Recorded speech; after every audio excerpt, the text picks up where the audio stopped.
Hello, Assalamu alaikum. I'm your host Mariam Kiani and welcome to the first episode of Hum Digital's Budget Special Podcast, जहां मैं economy के experts के साथ 2025 और 2026 के आने वाले बजट और पाकिस्तान की इकोनॉमी को आसान और रिलेटेबल अंदाज में समझती हूं. For today's conversation on the upcoming budget, economic reforms, default, IMF, I am honored to be joined by former Finance Minister Asad Umar Saab.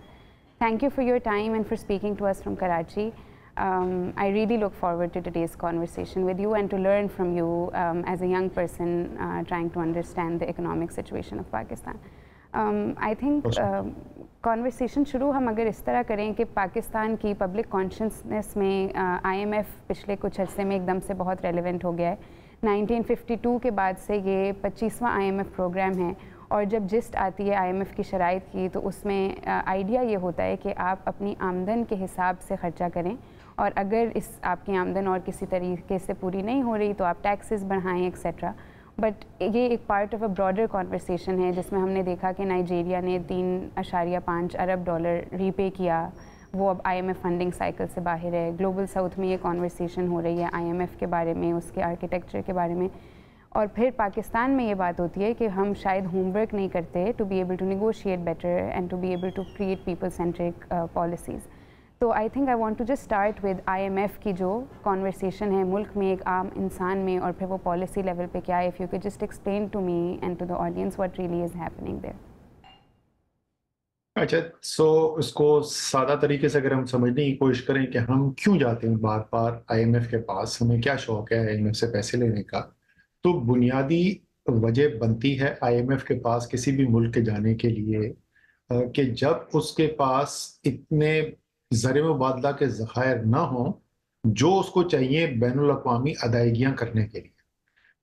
Pakistan में जो दरामदात हैं वो ज़्यादा हैं, बरामदात कम हैं और वो एक्सपोर्ट इंपोर्ट का जो इम्बैलेंस है वो एक हद तक, काफ़ी हद तक तो वो पूरा हो जाता है जो बाहर से तरसीलात ज़र आती हैं पाकिस्तानी जो बाहर रह रहे हैं बैरून मुल्क पाकिस्तानियों के ज़रिए. लेकिन उसके बावजूद भी एक खसारा रह जाता है जिसको मजमूई तौर के ऊपर करंट अकाउंट डेफिसिट कहा जाता है.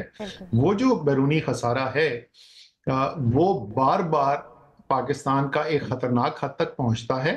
हमारे ज़र मुबादला के ज़खायर तेज़ी से गिरना शुरू हो जाते हैं. मुल्क जो है वो डिफ़ॉल्ट की तरफ जा रहा होता है और हम भागे भागे दोबारा IMF के पास जाते हैं कि जी अब हमें बचाइए, क्योंकि कोई कमर्शियल लेंडर अब आपको पैसा नहीं देने को तैयार, कोई ग्लोबल जो बॉन्ड मार्केट है वो आपको पैसा देने को तैयार नहीं. सवाल ये है कि ये होता क्यों है. ये बार बार ये दो मुख्तलिफ चीज़ें अगर आप उनको जोड़ के देखेंगे तो समझ में आएगा कि ये हो क्या रहा है. एक तरफ तो पाकिस्तान की दुनिया की नौजवान तरीन आबादियों में से एक है. तकरीबन 2/3 आबादी जो है वो 35 साल की उम्र से कम है. एक बड़ी तादाद में लोग जो हैं वो रोज़गार ढूंढने के लिए मंडी के अंदर आ रहे हैं. सालाना तकरीबन आप समझ लें को 20 लाख के लगभग आपको रोज़गार में इजाफा करना है, सिर्फ उनको पूरा करने के लिए जो नए आ रहे हैं. जो पुरानी बेरोज़गारी है वो तो अलावा है ही है. तो इसलिए पाकिस्तान की मईशत को ज़रा तेज़ तरक्की करने की ज़रूरत पड़ती है. जब तक आपकी मईशत तेज़ी से तरक्की नहीं करेगी तो आप इतने रोज़गार के मौके नहीं पैदा कर सकते. लेकिन मसला ये है कि पाकिस्तान के, हाँ, लेकिन ये आधा मसला है ना. और वो मसला इसलिए हल नहीं हो रहा कि जब हम ये ग्रोथ हासिल करने की कोशिश करते हैं, जब हम मईशत की तरक्की की रफ्तार तेज़ करने की कोशिश करते हैं, बगैर मईशत के जो ढांचा है, जो बेसिक स्ट्रक्चर है इकोनॉमी का, जो आपका इकोनॉमिक इंडस्ट्रियल स्ट्रक्चर है, उसको बदले बगैर, तो होता ये है कि एकदम से आपकी मांग बढ़नी शुरू होती है, डिमांड इकोनॉमी के अंदर बढ़नी शुरू होती है, प्रोडक्टिव कैपेसिटी आपके पास कम है, एक्सपोर्ट्स आपके पास बिल्कुल लिमिटेड है. वो बाद में ज़रा तफसील में बात कर सकते हैं कि क्यों लिमिटेड हैं.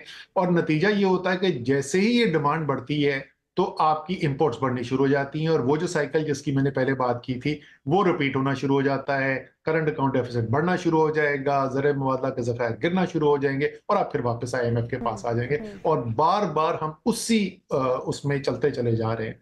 अब इसका जो हल है, जो एक्सपोर्ट्स क्यों नहीं हो रही है, स्ट्रक्चर ऑफ द इकोनॉमी आप देखिए. जब तक आप एक चले ज़रा सा नौजवानों की जो है ना वो गाइडेंस के लिए, मालूमात के लिए थोड़ा सा उनको पढ़ने पे भी मजबूर करते हैं. एक हार्वर्ड यूनिवर्सिटी का मशहूर, जो हार्वर्ड यूनिवर्सिटी है उनका ग्रोथ सेंटर है, और रिकार्डो हाउसमैन है एक बहुत मशहूर इकोनॉमिस्ट जो उसको रन करते हैं।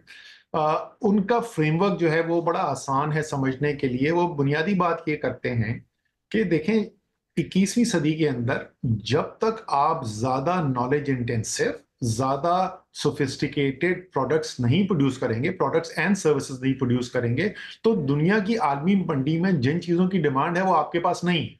अब पाकिस्तान जो है वो एक हद तक सिर्फ एक सेक्टर के अंदर आपको कामयाबी हासिल हो रही है, और वो भी एक हद तक सिर्फ हो रही है, वो आईटी एक्सपोर्ट्स है।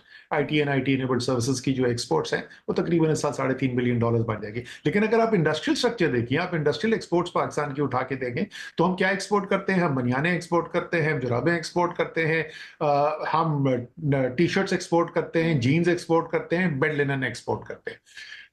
जो 21वीं से आप इंपोर्ट क्या करते हैं? आप मशीनरी इंपोर्ट करते हैं, आप डिफेंस मिलिट्री इक्विपमेंट इंपोर्ट करते हैं, आप आईफोन्स और सैमसंग के फोन्स इंपोर्ट करते हैं। यानी जो मॉडर्न जिंदगी की जरूरियात हैं वो सब आपको इंपोर्ट करनी पड़ती है। तो जब तक आपका स्ट्रक्चर ऑफ द इकोनॉमी, ये जो दुनिया की 21वीं सदी की मईशत है, उसमें आप कन्वर्ट नहीं करते, तो आपका ये मसला कभी भी हल नहीं होगा। आपको एक इंडस्ट्रियल पॉलिसी की जरूरत है जहां आप एक ज्यादा नॉलेज इंटेंसिव इकोनॉमी की तरफ ले जा सकें, जिसको पैमाना इस्तेमाल जो रिकॉर्ड हाउसमैन वाला करते हैं वो कम्प्लेक्सिटी इंडेक्स है। जितना कम्प्लेक्सिटी इंडेक्स बढ़ता जाएगा इकोनॉमी का, इसका मतलब आपके पास ज्यादा सोफिस्टिकेटेड प्रोडक्ट्स होती जाएंगी, उतनी ही आपको ज्यादा आलमी मंडी में डिमांड होगी आपकी प्रोडक्ट्स की, और उतना ज्यादा आपकी एक्सपोर्ट ग्रोथ करेंगी। जितनी एक्सपोर्ट ग्रोथ बढ़ती जाएंगी, उतनी इकोनॉमी में non inflationary, non macro economic crisis create किए हुए सस्टेनेबल ग्रोथ की अपॉर्चुनिटी आएगी। असद उमर साहब, इसमें एक फॉलो अप क्वेश्चन है मेरा। आपने जो बात की, is what you are saying different from import substitution? तो आप ये कह रहे हैं कि एक्सपोर्ट जो हम कर रहे हैं उसकी quality should be more kind of up to date with जो अभी इस वक्त दुनिया का हाल है और डिजिटल एज है एक्सेट्रा, एंड वो जो क्वालिटी है ह्यूमन डेवलपमेंट को सेंटर करके वो की जाए। Is that what you are saying in terms of export, या आप इंपोर्ट सब्सटीट्यूशन को भी इसके साथ ही देखें? अच्छा, दोनों एक्चुअली जुड़े हुए हैं, बिकॉज जैसे मैंने कहा, बहुत सारी जो मॉडर्न जो जरूरियात हैं वो सब हम इंपोर्ट करें। तो अगर हमारे पास डोमेस्टिक इंडस्ट्रियल स्ट्रक्चर जो है वो ज्यादा एडवांस्ड हो, ज्यादा सोफिस्टिकेटेड हो, अभी तो हमने आईटी की जो ज्यादा सोफिस्टिकेटेड सर्विसेज उनकी बात नहीं की, तकरीबन तमाम वो जो हैं हायर वैल्यू एडेड जो सर्विसेज हैं वो भी आप इंपोर्ट करें, प्रोडक्ट्स एंड सर्विसेज। लेकिन मजबूरी तौर पे जरा सा ये भी बड़ा जरूरी है कि हमें समझना चाहिए, पाकिस्तान की मईशत जो है वो तकरीबन $350 अरब की मईशत। दुनिया की मईशत तकरीबन $100 ट्रिलियन की, यह आप समझ लें 1 लाख बिलियन की वो मईशत बन गई ना। 1000 बिलियन जो है वो आपका ट्रिलियन बनता है। तो वो एक समंदर है, दुनिया की मईशत एक समंदर है, पाकिस्तान एक छोटा सा तालाब है। आप उस बड़े समंदर के अंदर जब तक मुकाबला करना नहीं सीखेंगे, तो आपका जो पोटेंशियल हो सकता है वहां पे आप पहुंच नहीं सकते। एक बड़ी पावरफुल एग्जांपल इसकी, वही कॉम्प्लेक्सिटी इंडेक्स पर दोबारा अगर रेफर करें, आज से 20-25 साल पहले चले जाइए, वियतनाम और पाकिस्तान को देख लें। वियतनाम और पाकिस्तान का कॉम्प्लेक्सिटी इंडेक्स, यानी मईशत का ढांचा, जिस किस्म की प्रोडक्ट्स और सर्विसेज बना रहा था, वो मिलते जुलते थे। 25 साल गुजरने के बाद पाकिस्तान का कॉम्प्लेक्सिटी इंडेक्स तकरीबन वहीं पे खड़ा हुआ है जहां पे 25 साल पहले था, और जो वियतनाम का है वहां पे ड्रामाई बेहतरी आ चुकी है। नतीजा क्या निकला कि पाकिस्तान की जो एक्सपोर्ट्स हैं उसमें तकरीबन 3.5 गुना का इजाफा हुआ है इस सारे अरसे के अंदर, और वियतनाम की जो एक्सपोर्ट्स हैं उसके अंदर कोई 17-18 गुना का इजाफा हो गया। तकरीबन 6 गुना ज्यादा तेजी से उनकी एक्सपोर्ट ने तरक्की की। नतीजा क्या हो रहा है? 6-7% ग्रोथ हो रही है वियतनाम की। एक जनरेशन के अंदर पूरी मईशत की शक्ल बदल गई है। सो ये है पावर ग्लोबल इकोनॉमी की। इसलिए जरूरी है कि आपको जो है वो एक्सपोर्ट्स में कंपेटिटिव होना है। जो रियल बड़ी अपॉर्चुनिटीज आपको मिलेंगी वो वहां से ही मिलेंगी। यस, आपको एग्रीकल्चर के अंदर अगर आप प्रोडक्टिविटी बढ़ाएं, क्वालिटी बढ़ाएं, यील्ड्स आपकी इंप्रूव हो, तो आपकी इंपोर्ट सब्स्टिट्यूशन भी हो सकती है। थैंक यू फॉर शेयरिंग ये जो complexity in the global economy का आपने आइडिया जो जिक्र किया। इट मेक्स मी थिंक कि अगर ये जो पॉलिसी है, सोच है, ये ऑफ कोर्स बजट एक इंडिकेटर होता है, एक सालाना वो एक मोमेंट होता है जिसमें हम देखते हैं कि क्या वो गवर्नमेंट से वो पॉलिसी वो सोच उसमें दिख रही है या नहीं। अभी जो बजट आया, I want to speak briefly about that of course कि उसके IMF ने 11 शराइत रखे है। ऑफ कोर्स उसमें एग्रीकल्चरल इनकम के कुछ रिफॉर्म, टैक्सेशन पे, और भी हमने देखा बजट पे जो कॉन्वर्सेशन हो रही है, डिफेंस बजट बढ़ने की जो इंडिकेशन है। आप इस वक्त I mean as an economist, as a former finance minister and as an expert on the subject, आप इस वक्त जो बजट को देख रहे हैं, what is your top most priority that you are looking at in the budget in given the situation? और अगर आप ये भी बता सकें कि आपके ख्याल में what is the uh big shortcoming और the biggest shortcoming of the budget? अच्छा, अभी तो बजट आया नहीं है, और आया जब नहीं, आएगा तो यस। पता चलेगा कि उसमें क्या शॉर्टकमिंग है या नहीं है। लेकिन क्या उसके अंदर होना चाहिए, उसके अंदर देखें दो तीन बड़ी बड़ी चीजें हैं जिसको जो बजट में अगर हमें नजर आएंगी तो हमें लगेगा कि हाँ, ये बजट जो है वो सही सिमत में ले जा रहा है मीशत को। ओके। सबसे पहली चीज जो है, जो बजट डायरेक्टली जिस चीज से डील करता है वो आमदन और अखराजात हैं। यानी हुकूमत जो है, क्या उसकी आमदन इतनी होगी कि वो उससे अखराजात पूरी की जा सके, या उसको कर्जा लेना पड़ेगा। कर्जा तकरीबन तमाम हुकूमतें लेती हैं दुनिया की। सवाल सिर्फ ये होता है कि क्या कर्जा इतना लिया जा रहा है जिसका आप बोझ बर्दाश्त कर सकते हैं या नहीं। इस वक्त सूरत हाल पाकिस्तान की ये है कि पाकिस्तान इतना बड़े बड़े हमारे खसारे हो रहे हैं इस जो सालाना हमारी जो बजट बनते हैं उसके अंदर, कि उसकी वजह से पाकिस्तान एक क्लासिक जिसको डेट ट्रैप कहते हैं, यानी आप एक दलदल में फंस गए हैं, कर्ज के दलदल में फंस गए हैं। नतीजा क्या हो रहा है? तो औसतन आप समझ लें 6% से ज्यादा सालाना खसारा हो रहा है हमारे बजट के अंदर, और उसके नतीजे में कर्ज तेजी से बढ़ता चला जा रहा है। और तेजी से कर्ज बढ़ने का नतीजा ये हो रहा है कि आपकी खसारा आज से 10 साल पहले अगर मैं कंपैरिजन करूं तो आपका खसारा जो था वो, अच्छा ये आदाद शुमार हमेशा जो है वो मईशत के हुजम के एतबार से देखे जाते हैं। वो उनका जो एब्सोल्यूट नंबर होता है वो इतना मानी नहीं रखता। जाहिर है अगर $1000 का खसारा अमेरिका को है और $1000 का खसारा ऑफ पाकिस्तान को है कोर्स। तो ये बिल्कुल दो मुख्तलिफ बातें हैं। बिल्कुल। तो मईशत के हुजम के लिहाज से देखते हैं, मईशत के हुजम का 5.5% होता था आपका खसारा आज से 10 साल पहले जो है, वो पिछले साल जो है वो 6.7 6,8% था। यानी वो खसारा बढ़ गया। लेकिन ज्यादा अहम बात यह है कि जब उसको आप डिसएग्रीगेट करते हैं तो आपको ये नजर आएगा कि ये जो हम 5.5 से 6.7 या 8 पे हम पहुंचे हैं, ये भी सिर्फ इसलिए मुमकिन हुआ है कि जो तरक्याती अखराजात थे आपके, जो डेवलपमेंट बजट होता है, पीएसडी PSDP, भी यस। होता है, उसको आपने बुरी तरीके से कर्टेल करके रख दिया। वो 4.9% होता था मईशत के हुजम का, वो 4.9% से गिर के सिर्फ 2% रह गया, मतलब आधे से भी कम हो गया। उसके बावजूद आपका खसारा बढ़ गया। तो उसकी वजह से जब आप डेवलपमेंट स्पेंडिंग कम करेंगे तो वो जो हम पहले बात कर रहे थे कि इकोनॉमी की ग्रोथ हमने बढ़ानी है और प्रोडक्टिव कैपेसिटी बढ़ानी है हमने, तो जाहिर है उसकी हमारे पास का जो जितनी सलाहियत है वो और कम हो जाती है। लेकिन ये तो कमी नजर आई, बड़ा कहाँ गया ये पैसा? क्या ये पैसा शाखर्चियों में चला गया, दफाई अखराजात में चला गया? हाँ, शाखर्चियां भी हैं, उनको भी कंट्रोल करना चाहिए। और डिफेंस का एक्सपेंडिचर जो है वो तो as a relative to GDP वो गिरता ही चला गया है। अब जो सूरत हाल है इसके इस बजट के अंदर प्रॉब्ली हमें एक सिग्निफिकेंट इजाफा नजर आएगा। लेकिन नहीं, वहां पे नहीं गया पैसा। जो पैसा आप सूद की शक्ल में इस बजट के अंदर देखते हैं, सारे का सारी जो आपकी आमदनी का इजाफा था वो वहां उड़ गया, और उसमें तकरीबन 3.5% मईशत के हुजम के बराबर जो है वो इजाफा हुआ है। नतीजा आज पिछले साल के जो अगर आप बजट उठा के देखें तो आपकी सूद का जो खसारा था वो आपके दफाई बजट से 4.5 गुना ज्यादा था। तो पहली चीज जो हमें देखनी होगी इस बजट के अंदर, क्या इस खसारे को कम करने के लिए इकदाम किए जा रहे हैं या नहीं किए जा रहे? क्या ये खसारा वैसे ही चलता रहेगा जैसे पहले था या उससे भी ज्यादा बढ़ जाएगा? तो जाहिर है अगर इसमें खसारे में आपको कमी बतदरीज कमी होती हुई नजर ना आई तो वो एक नाकामी होगी बजट की। दूसरा इसी से जुड़ा हुआ सवाल ये बनता है कि अच्छा ठीक है आप खसारा तो कम कर लेंगे, लेकिन सवाल ये कि खसारा कैसे कम करेंगे? बिल्कुल। क्या मजीद आप जो तरक्याती एक्सपेंडिचर है उसको मजीद कम कर देंगे? क्या आप जो पैसा इकट्ठा करते हैं, जिनसे इस वक़्त पैसा इकट्ठा किया जा रहा है, क्या उन्हीं के ऊपर आप मज़ीद बोझ डाल के रेवेन्यू जनरेट करेंगे?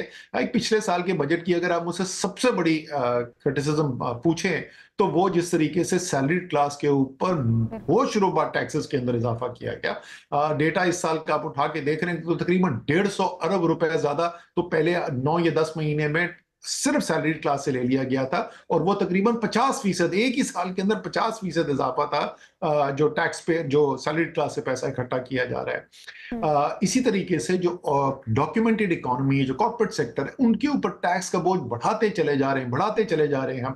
सो productive documented sectors of the economy, productive workers of the economy जो डॉक्यूमेंटेड सेक्टर में है, उनको पीछे चले जा रहे हैं आप। सो क्या यही आगे चलेगा या वो इज करेक्ट? जो हमारा पिछली दफा का था वो भी टैक्स जो कलेक्ट था वो उसमें भी अभी भी एक ऑलरेडी शॉर्टफॉल है, which is why IMF is again 1000 अरब का शॉर्टफॉल। यस, तो वो दोबारा यही कि फिर उन्हीं को अगर दोबारा हम टैक्स करेंगे, जो आपने अभी बात की कॉर्पोरेट की, बिजनेस की, या तो फिर सैलरी क्लास की, तो वो अब उनमें क्या मजीद है टू इवन बेयर दिस? नहीं, वो तो आप समझें कि ये अंडा देने वाली, सोने का अंडा देने वाली मुर्गी है जिसको आप ज़िबा करते चले जा रहे हैं। और आपको यही एक बहुत बड़ी वजह है। दो बड़े फिनोमेना पाकिस्तान में पिछले 2-3 साल के अंदर देखे गए हैं।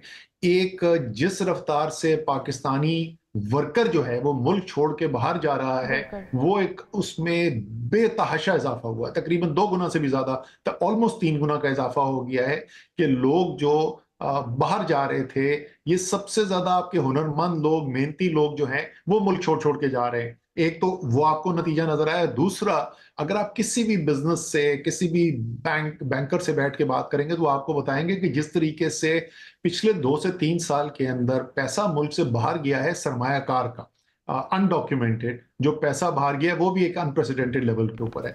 तो ऑलरेडी जैसे मैंने कहा ना कि उस मुर्गी को तो आप तकरीबन ज़िबा कर चुके हैं। क्या आप रिटेल सेक्टर से कलेक्ट कर सकेंगे? मेरे ख्याल में अगर SIFC का सबसे कोई बड़ा फायदा हो सकता है वो तो यही है ना कि जहां पे पॉलिटिकली डिफिकल्ट है रेवेन्यू इन्फोर्समेंट करना, वहां पर हमें उसका कोई नजर आए। जिस तरीके से हम जब कोविड मैनेज कर रहे थे तो जो ग्राउंड पे इम्प्लीमेंटेशन थी, सबसे ज्यादा ऑर्गेनाइज फोर्स थी, और वो अगर ना होते हमारे पास ग्राउंड इन्फोर्समेंट के लिए तो शायद इतने अच्छे रिजल्ट नहीं मिलते। सो रेवेन्यू साइड के ऊपर तो ये देखना होगा कि क्या इक्विटी है, क्या फेयरनेस है, क्या इंसाफ की बुनियाद के ऊपर रेवेन्यू मेजर्स लिए जा रहे हैं, या वही जिनको भी पीस रहे हैं उन्हीं को और मजीद पीसते चले जाएंगे। एक्सपेंडिचर की साइड के ऊपर, जिसको मैं कहता हूं 800 pound fiscal gorilla in the room, क्या डेट सर्विसिंग जो है, जो आप शदीद डेट ट्रैप में चले गए। इस वक्त ये सूरत हाल है कि आप पुराने कर्जे वापस करने के लिए सिर्फ कर्ज नहीं ले रहे, आप सूद की अदायगी के लिए भी कर्जे ले रहे हैं। तो ये तो क्लासिक डेफिनेशन है ना डेट ट्रैप की। कर्ज के दलदल में आप इतनी बुरी तरीके से फंस गए। क्या हम इसको डील करने के लिए कोई इकदामात हमें नजर आएंगे बजट में, या नहीं नजर आएंगे? तो मेरे ख्याल में अखराजात की साइड के ऊपर तो वो सबसे बड़ा मेरे लिए सवालिया निशान ये होगा। और आखिरी पहलू तो 2 चीजें हो गई, क्या बजट का खजारा कम हो रहा है या नहीं हो रहा, क्या इंसाफ की बुनियाद पे खजारा कम किया जा रहा है, और तीसरा और आखिरी अहम सवाल जो होगा वो जो इंडस्ट्रियल रिस्ट्रक्चरिंग, जो इकोनॉमिक रिस्ट्रक्चरिंग जिसकी मैं पहले बात कर रहा था, जिसके बगैर आप मईशत को कभी भी सस्टेनेबल बुनियाद के ऊपर ग्रोथ पाथ पे नहीं ले जा सकते। क्या उसकी जो बुनियादी जो फाउंडेशन है, बुनियाद जो है, क्या वो बुनियाद डलती हुई हमें नजर आ रही है बजटरी मेजर्स के अंदर या नहीं? Thank you. इन 3 चीज़ों को जो आपने एक्सप्लेन भी किया, इट रिमाइंड्स मी कि जो आपने बात की, पहले हमने डिफ़ॉल्ट की बात की, तो ये हम कर नहीं रहे, विच इज़ वाई हम डिफ़ॉल्ट के करीब थे। अभी भी वो खदशा, बिकॉज ऑफ जो आपने एक्सप्लेन भी किया, जो हमारे पे डेथ्स हैं, the threat is not very far. And वो क्या सिचुएशन है डिफ़ॉल्टिंग की? अभी जो हुकूमत है वो उनको वो क्रेडिट इस बात का लेती है, उनको अभी भी वो और भी कुछ इकोनॉमिक मैक्रो इकोनॉमिक इंडिकेटर्स हैं, इंटरेस्ट रेट कम होना और इन्फ्लेशन बहुत एक पीक हाई से कम होना etcetera. Do you give credit to the current PDM setup for एक तो saving us from defaulting but also just a general improvement? Of course having said के जो आपने एक्टिविटी मईशत में वो हलचल और रोज़ी और उसकी बात की वो तो प्रॉब्लम्स हैं, but do you give them credit and do you think there is now we can see more improvements? मैं इसका बिल्कुल जवाब देता हूँ, लेकिन पहले एक बहुत अहम चीज इस बजट के अंदर जो है वो मैं कहना भूल गया, और वो है ज़राअत. हमारी ज़राअत जो है वो पिछले कोई 2 साल से, लेकिन ख़ास तौर पे ये वाला जो साल गुजरा है, इतनी सख्त तकलीफ से गुजरी है. हमारा जो किसान जो है इतनी सख्त तकलीफ से गुजरा है कि शायद पहले कभी भी ऐसा नहीं हुआ था. 5 बड़ी फसलें जो हैं, उन 5 फसलों के अंदर जो है वो बहुत ही मुश्किलात देखी हैं हमारे फार्मर ने. और उसकी एक बहुत बड़ी वजह जो है वो फार्म इनपुट कॉस्ट जो है, जो उसके अंदर इजाफा हुआ है. प्राइस जो मिल रही थी फार्मर को उसके अंदर तो कमी आ गई. आपने देखा गंदम कहाँ थी और गंदम किधर आ गई. उसमें जो फार्मर को पैसा मिल रहा था उससे बहुत कम हो गया, लेकिन उसकी जो फार्म इनपुट कॉस्ट है वो बहुत ज्यादा बढ़ गई. तो इस बजट के अंदर क्या इस इशू को एड्रेस किया जा रहा है कि नहीं किया जा रहा? बिकॉज आप जो शॉर्ट टर्म ग्रोथ की अगर हम बात कर रहे हैं, जिस तरीके से पहले आपने इंपोर्ट सब्स्टिट्यूशन का जिक्र किया था, जब तक आपकी एग्रीकल्चर के अंदर यील्ड्स और रेवेन्यू नहीं बढ़ता, तो उस वक्त तक बाकी उसका जो नॉक ऑन इफेक्ट है वो पूरी इकोनॉमी को इफेक्ट करता है. तो आपका इंडस्ट्रियल सेक्टर भी जो है, जो इस साल भी इतने बुरे हाल के अंदर है कि लार्ज स्केल मैन्युफैक्चरिंग मनफी है. हमारी सिर्फ ये नहीं कि ग्रोथ लो है, हमारी मनफी लार्ज स्केल मैन्युफैक्चरिंग है इस साल, और हम ऑलरेडी एक इंतहाई कमजोर साल के बाद आ रहे थे. तो यानी उस इंतहाई कमजोर बेस से भी हम नीचे चले गए इस साल. और उसकी एक बहुत बड़ी वजह मेरे ख्याल में ये बनी है कि जो ज़राअत के अंदर आपने मार खाई है, उसका नॉक ऑन इफेक्ट जो है वो आप देख रहे हैं इंडस्ट्रियल प्रोडक्शन के अंदर भी. अब आ जाए इस हुकूमत की, PDM की हुकूमत, PDM एंड देन PMLN की हुकूमत. बेसिकली तो कंटिन्यूटी है, वो सेम वही शहबाज शरीफ है.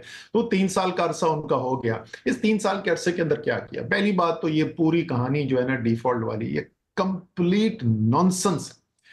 आज भी जो इतने शादियाने बजाए जा रहे हैं कि हम पता नहीं क्या हो गया और रिजर्व्स कितने बढ़ गए, आज भी रिजर्व वहीं पे बैठे हुए हैं, शायद उससे थोड़े से कम है इनफैक्ट, जहां पे शहबाज शरीफ साहब ने पहले दिन ओथ लिया. तो 3 साल गुजरने के बाद रिजर्व बढ़े नहीं है, रिजर्व कम हुए हैं. हाँ, हुआ ये है कि इन्होंने लेने के बाद मॉडर्न पाकिस्तान की तारीख के कम तरीन रिजर्व्स के ऊपर चले गए, इसलिए तो वो डिफॉल्ट. लेकिन डिफॉल्ट हमने एक्सटर्नल डेट ऑब्लिगेशन पे नहीं किया, लेकिन जो हमारी एक्सटर्नल ट्रेड ऑब्लिगेशंस थी, जो एक्सटर्नल इन्वेस्टमेंट रिलेटेड ऑब्लिगेशंस थी, उस पर तो रोजाना डिफॉल्ट होता था. किसी बैंकर से पूछे ना जो फॉरेन जो आउटवर्ड रेमिटेंसेस के ऊपर काम करता है, किसी बिजनेसमैन से पूछें जिसने बाहर पेमेंट्स करनी थी, तो डिफॉल्ट तो हम रोजाना कर रहे थे. वो इसलिए कि आपके जो रिजर्व्स हैं, जो तकरीबन $12 बिलियन के लगभग थे, सेंट्रल बैंक के रिजर्व्स की मैं बात कर रहा हूं, जिस दिन शहबाज शरीफ साहब वजीर आजम बने वो गिर के $3 अरब के ऊपर आ गए थे, खतरनाक तरीन लेवल के ऊपर आ गए थे. वहां से अब वो नॉर्मलसी की तरफ दोबारा आए. इसी तरीके से इन्फ्लेशन जो है, उन्होंने इन्फ्लेशन जो जहां इनहेरिट की थी उससे वो 3.5 गुना ज्यादा इजाफा हो गया. और आज की कीमतें अगर आप उठा के देखें जहां पे 3 साल पहले थी, या एवरेज भी अगर आप इन्फ्लेशन दे दें, तो उसके अंदर कोई आपको कमी नहीं, बल्कि ये हाई इन्फ्लेशनरी पीरियड, अगर मैं एवरेज ऑफ 3 इयर्स लूं. आखिरी बात ग्रोथ की ले लें. पिछले 3 साल के अंदर सालाना औसत GDP ग्रोथ जो है वो 1.6% हुई है. पाकिस्तान की तारीख में कभी ऐसा नहीं हुआ कि 3 साल, क्योंकि पाकिस्तान की आबादी जो है वो तकरीबन 2.4-2.5% से बढ़ रही है, और अगर आपकी मईशत 1.6% से बढ़ रही है, इसका मतलब आपकी फीकस आमदनी में कमी हो रही है. पाकिस्तान की तारीख में ये कभी नहीं हुआ कि 3 साल का अरसा जिसमें ना कोई बड़ी नागहानी आफत आई, ना कोई कोविड, कोरोना, ना जंग, ना कुछ, और उसके बावजूद जो है वो हर साल औसतन हर साल 3 साल मुतवातिर आपकी फीकस आमदनी गिरती चली जाए. तो मईशत की परफॉर्मेंस अभी तक जो पिछले 3 साल की रही है तो डिजास्टर्स परफॉर्मेंस रही है. लेकिन हम उम्मीद करते हैं कि तो सब कुछ इस पे क्विक फॉलो अप कि ऑफ कोर्स एक तो वो आइडिया है कि जो हमारा उससे पिछले का लीडिंग अप टाइम था, और PTI के टेन्योर में भी ऑफ कोर्स हमारी जो स्केड्यूल ऑफ पेमेंट्स थी, जो उनका बैलेंस ऑफ पेमेंट्स था, जो एक्सटर्नल उसकी वजह से of course we were in that condition. उसके बाद उस टाइम पे जो लोगों ने और उसके बाद भी जो जिस पे before we got the IMF bail out and the time around that, वो एक ऐसा टाइम था जिसमें लोगों ने बहुत ज़्यादा वो शॉक एक तरीके से किया और वो इरोड हो गया। तो अब वो ऑब्वियसली बेशक अब अगर ये क्विक जो मैक्रो इकोनॉमिक इंडिकेटर्स हैं भी, तो वो जो इरोड हो गया था उस वक्त, for example cash, house assets, लोगों के एसेट्स जिन्होंने उस वक्त लिक्विडेट करा दिए थे, वो अब हमें बिकॉज इकोनॉमी मीशत तो श्रिंक हुई है वो नज़र नहीं आ रहा। द आइडिया इज़ दैट 3 साल देखें या उससे पहले भी देखें, it seems like we keep going in cycles. और वो जो काम जिस तरह फॉर एग्जांपल श्रीलंका ने किया, नाइजीरिया, इथियोपिया, केनिया वगैरह ने, जिनमें उन्होंने स्केड्यूल डिफ़ॉल्ट कर लिया, द आइडिया वाज नॉट कि वो एक पॉलिटिकल पार्टी के वो ना उनके टाइम में डिफ़ॉल्ट हम नहीं हुए, this is become a thing. तो do you think a way forward could be that, because आप खुद बार बार कह रहे हैं कि हम उस डेंजर से नहीं निकले, हम बार बार उसी में जाते हैं, अगर वो रिफॉर्म नज़र नहीं आएगा बजट में, we are still there. Just I think I want to conclude the conversation with कि क्या हम इसका कोई और अल्टरनेटिव है जो हम देख सकते हैं? जी बिल्कुल। पहली बात तो जस्ट अलाउ मी टू से कि आपने कहा कि वही वो पहले हो रहा था और उसकी वजह से ये हो गया। माजरत के साथ ऐसा है नहीं। जिस दिन तहरीके इंसाफ ने गवर्नमेंट संभाली, जिस दिन असद उमर वजीर खजाना बने, उस दिन जो हमारे नेट रिजर्व्स थे, उन नेट रिजर्व से हम कहीं ज्यादा कहीं ज्यादा नेट रिजर्व छोड़ के गए जिस दिन आखिरी दिन हमारी हुकूमत का था। तो तहरीके इंसाफ के 3 साल और 8 महीने के अंदर हमारे रिजर्व्स में इजाफा हुआ था, कमी नहीं हुई थी। But anyway let's move on. जो आप बात कर रही हैं, मेरा तो बिल्कुल मानना ये है कि आप इस वक्त इतने बुरे डेट ट्रैप के अंदर फंस चुके हैं कि आपको किसी ना किसी तरीके से एक organised restructuring of your debt करना पड़ेगा। लेकिन ये organise restructuring of the debt पे आपका जो लेंडर है वो उस वक्त इत्तेफाक करेगा जब उसको कुछ नजर आए कि आप पहले से कुछ मुख्तलिफ करने जा रहे हैं। वरना अगर आपने ऐसी ही जिंदगी गुजारनी है जैसे आप अभी तक गुजार रहे हैं, तो उसको पता है कि ये तो मजीद और मुश्किल हालात हो जाएंगे इनके, और मेरा जो कर्जा है वो तो वापस मिलने के चांसेस और भी कम हो जाएंगे। इसलिए फिस्कल कंसोलिडेशन भी है, और दूसरा जो मैंने जिस तरीके से पहले बात की कि पाकिस्तान की इकोनॉमिक स्ट्रक्चर के जो वीकनेस है, जो बुनियादी वीकनेस है, जिसकी वजह से ये प्रॉब्लम्स बार बार रिकर हो रहे हैं, अगर हम एक कॉम्प्रिहेंसिव एक स्ट्रैटेजी बनाएंगे जिसके अंदर फिस्कल कंसोलिडेशन का हिस्सा भी हो, जिसके अंदर जो है रिस्ट्रक्चरिंग ऑफ द इकोनॉमी का हिस्सा भी हो, और उस गेम प्लान के साथ अगर हम बैठे लेंडर्स के साथ, तो मेरे ख्याल में ये नागुजीर है, पाकिस्तान को रिस्ट्रक्चरिंग करनी पड़ेगी। और just curiously I want to understand कि जो ये आपने फिस्कल कंसोलिडेशन और इस सिस्टम स्ट्रक्चरल चेंज की बात की, can you walk me through कि ये एक ऐसा रिफॉर्म लगता कैसे है? Because I think this is something people don't quite know कि वो गेम प्लान बनना या वो इम्प्लीमेंट होना। You been of course in office and you understand it from that perspective as well. वो what can that process of this reform happening look like? देखें, पहले तो दुनिया के अंदर वो एक मुख्तलिफ सिस्टम हुआ करता था। पेरिस क्लब, लंदन क्लब थे। पेरिस क्लब जो है वो सरकारी जो डेट था, गवर्नमेंट टू गवर्नमेंट डेट था, उससे डील किया करता था। लंदन क्लब जो है वो private sector to government debt जो है उससे डील करता था। और जो 2000 की इस 21st सेंचुरी के शुरू के जो अवाइल साल थे, क्योंकि पाकिस्तान वॉर ऑन टेरर के अंदर पार्टिसिपेट करा था, तो हमारी रिस्ट्रक्चरिंग हुई लंदन क्लब में भी और पेरिस क्लब के अंदर भी।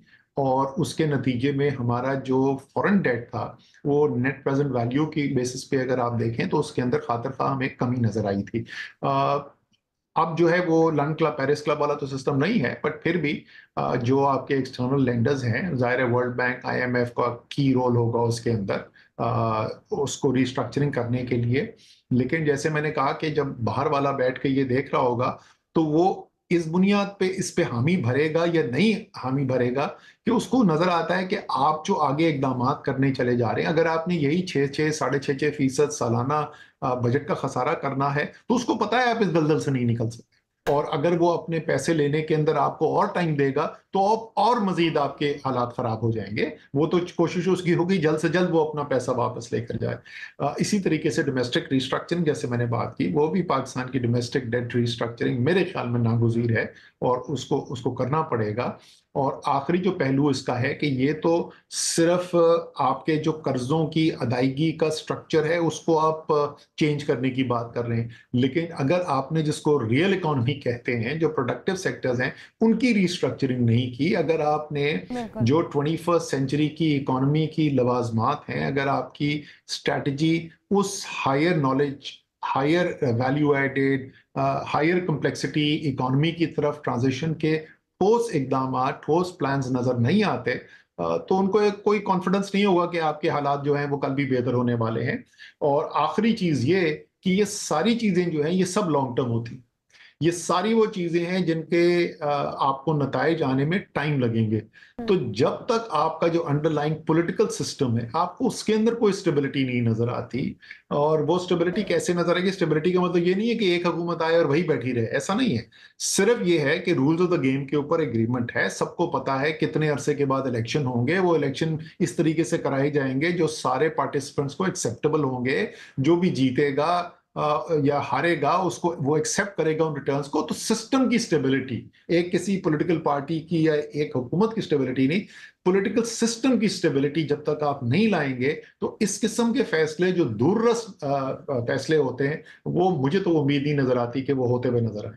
Thank you so much, Asad Umar Saab, for your time, and I really appreciate you sharing very candidly Pakistan के मसले, and I hope कि जो आपने बातें की हम उन पे अमल करें और हर हुकूमत में ये हमें पॉलिसी कंटिन्यूटी और ये एक सिस्टम का जो स्ट्रक्चरल रिक्वायरमेंट्स हैं जो चेंज होना ज़रूरी है वो हम करें। I really appreciate you speaking to me today, and I learned a lot from this conversation. ख्याल रखिएगा अपना। Thank you.